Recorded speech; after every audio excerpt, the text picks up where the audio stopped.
Crypto in distress. Bitcoin, pretty calm. It's actually up today, and it was an early sign that stocks were going to be able to find their legs after a rough start. Let's bring in Gareth Soloway. Let's trade it.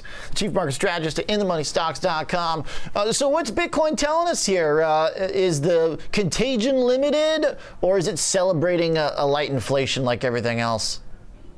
No, I mean, the contagion is there, absolutely. But I think the key for me is that this is the beginning of the final move to the downside. And I know, Oliver, you've heard me be bearish on it for a long, long time, but I'm finally starting to see the light at the end of the tunnel. Whoa. One of the things I've been doing, by the way, is comparing FTX to Lehman Brothers. And it's fascinating to look at the similarities here with Lehman Brothers in 2008 and then compare the amount of time that it took for the S&P to bottom, how much of a fall occurred after that. And to go into the details here, what's fascinating is that when Lehman occurred on September 15th, 08, it took about 5 to 6 months for the S&P 500 to bottom, and the S&P dropped about 45%. Now, I know that sounds scary for Bitcoin to drop another 45%, but the key is we're close to that end. We're talking 4 to 5, maybe 6 months out for a bottom. The bottom should be right around that 9 to 10,000 marker.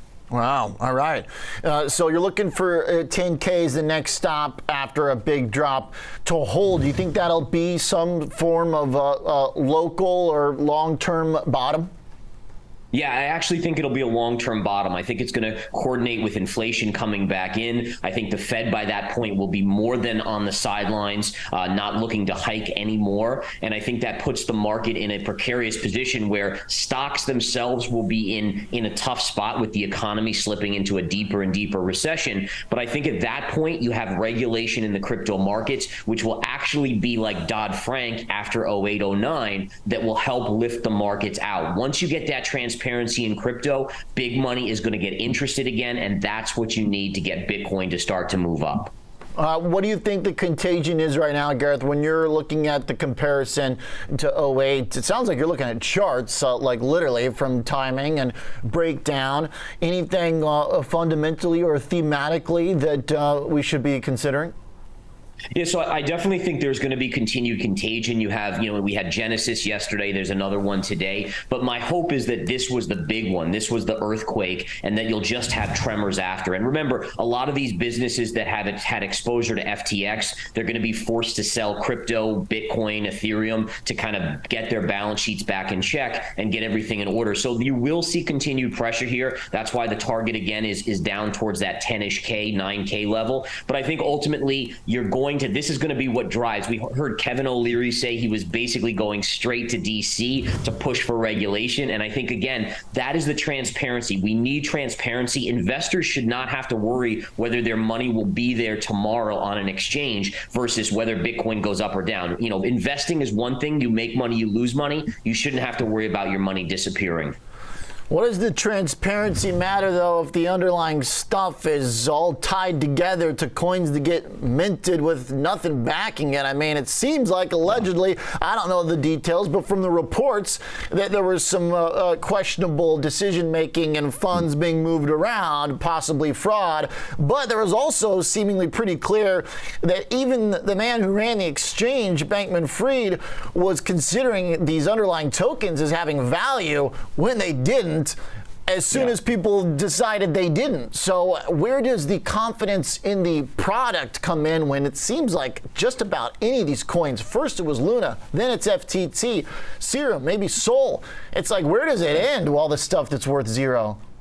And I think you're absolutely right. When I'm looking to where I'm going to accumulate, it's Bitcoin and Ethereum. I'm not messing with some of these other ones. Who knows where Solana is? Who knows where Avalanche is and some of these other ones? You have to go to best of breed in this sector. And I think you have to be really careful because, again, when the tide goes out, you find out who's wearing a bathing suit and who's not. And there's definitely bad actors here. I mean, I've compared the tech bubble from 2000 to the dot-coms to the crypto of 2021. And it's very similar. I mean, you had WorldCom, you had Enron, you had all these bad actors out there that kind of got exposed in certain conditions. And I think you have to look at that and say, okay, you got to flush this negative stuff out.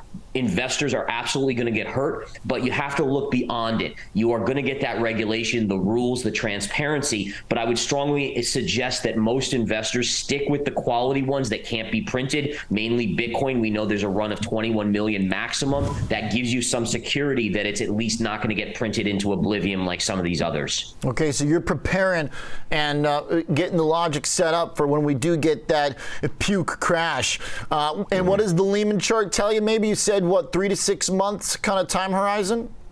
Yeah, so from Lehman, from September 15th, 2008, it took about 5 to 6 months. We bottomed in March 09, I think the 9th of March. And so you basically have 5 to 6 months here where you're going to have to cycle through. It gives the politicians time to come out with some sort of bill to kind of create transparency. Gary Gensler can get out there, and he's going to feel the pressure now. When big money loses, you get regulation, so that doesn't happen again. I hate to say that, but that's oftentimes what it takes to get these guys moving and get some stuff out there.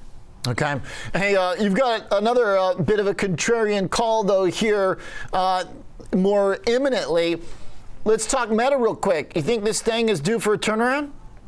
I do. Now, granted, it's had a huge bounce since the lows of like $88. But again, I love stocks when everyone else hates them, assuming they have a quality underlying, base to them. Meta obviously still has Facebook. It still has Instagram. It's a monumental money printer in that respect that they're making money. So you got to give, some credence to that. Remember that when Zuckerberg bought Instagram, everyone said he overpaid. When he bought, WhatsApp, everyone said he overpaid. What did he turn it into? So I think you have to give him a little leniency here. I don't know if I'd buy now at 110 or 111 after going from 88, but on any pullback to 100, I'm a buyer. All right.